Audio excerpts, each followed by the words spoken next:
संजय उवाच दृष्ट्वा तु पांडवानिक व्यूढ दुर्योधनस्तदा आचार्यमुपसंगम्य राजा वचनमब्रवीत 1-2। संजय म्हणाले, त्यावेळी व्यूहरचना केलेले पांडवांचे सैन्य पाहून राजा दुर्योधन द्रोणाचार्यांजवळ जाऊन असे म्हणाला।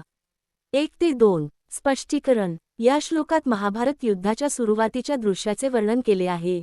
कौरवांचा सेनापती दुर्योधनाने पांडवांचे सैन्य युद्धासाठी सज्ज व संघटित झालेले पाहिले तेव्हा तो आपले गुरु द्रोणाचार्य यांच्याकडे गेला।